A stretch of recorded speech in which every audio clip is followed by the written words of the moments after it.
Hello বন্ধুরা, welcome to my channel. আমি চন্দন আছি তোমাদের সাথে।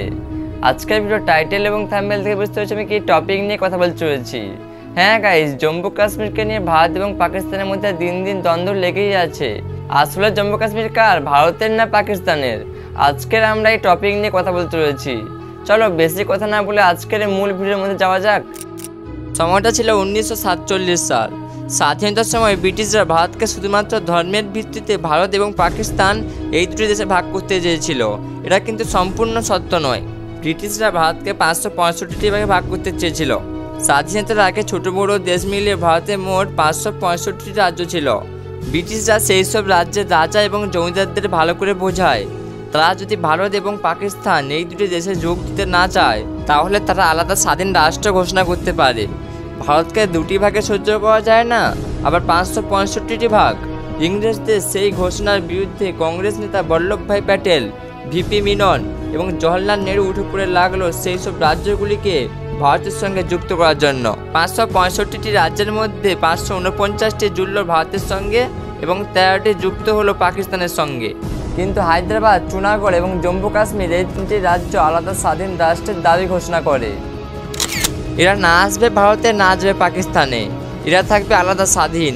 কিন্তু পরে যদিও হায়দ্রাবাদ এবং চুনাগড় ভারতের সঙ্গে যুক্ত হয়ে যায়, কিন্তু জম্মু কাশ্মীরের রাজা হরি সিং না যায় ভারতে, না যায় পাকিস্তানে।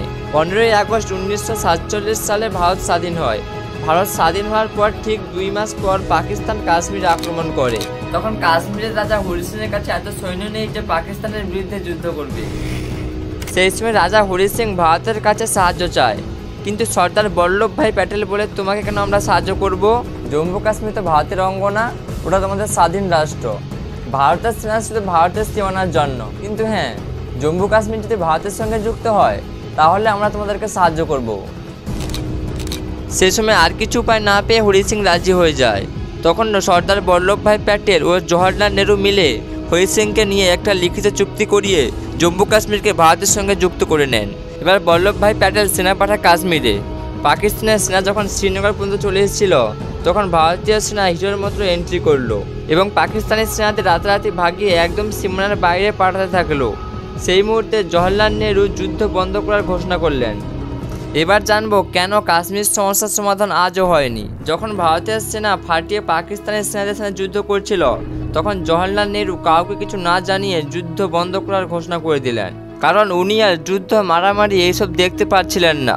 আর জওহরলাল নেহরু নিজের তরফ থেকে পুরো বিশ্বকে বলল ইউনাইটেড নেশন তত্ত্বাবধানে এই সমস্যার সমাধান হবে। যদিও রাজা হরি সিং আগে থেকে জম্মু কাশ্মীরকে ভারতের সঙ্গে জুড়ে দিয়েছিলেন এবং জওহরলাল নেহরু কাশ্মীরের সমস্যা নিয়ে গেলেন ইউনাইটেড নেশনের কাছে। এবার ইউনাইটেড নেশন কি করলো শুনুন। রাজা হরি সিংয়ের সাথে যে চুক্তি হয়েছিল তাতে না গুরুত্ব দিয়ে বলল কাশ্মীরের সমস্যার সমাধানের উপায় গণভোট। এই ভোটের মাধ্যমে জানা যাবে জম্মু কাশ্মীরের মানুষরা কার সাথে জুড়তে চায়, ভারতের সাথে না পাকিস্তানের সাথে। কিন্তু এই গণভোট হওয়ার আগে দুটি শর্ত ছিল। 1 নম্বর, পাকিস্তান জম্মু কাশ্মীরের যে এলাকা দখল করেছিল সেখান থেকে সেনা সরাতে হবে।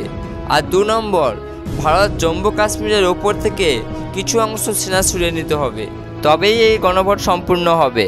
কিন্তু সেই সময় কোনো দেশই সেনা সরায়নি, আর গণভোটও হয়নি, কাশ্মীরের সমস্যার সমাধানও হয়নি।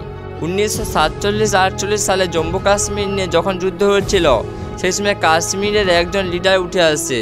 তার নাম ছিল শেখ আবদুল্লাহ। তিনি ছিলেন কাশ্মীরের হিরো।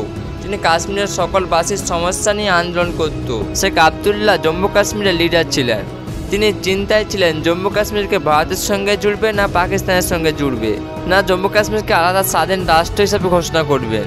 অনেক চিন্তা ভাবনা করার পর শেখ আবদুল্লাহ সরকার ঠিক করলো ভারতের সঙ্গে জুড়বে, কিন্তু কিছু শর্তে।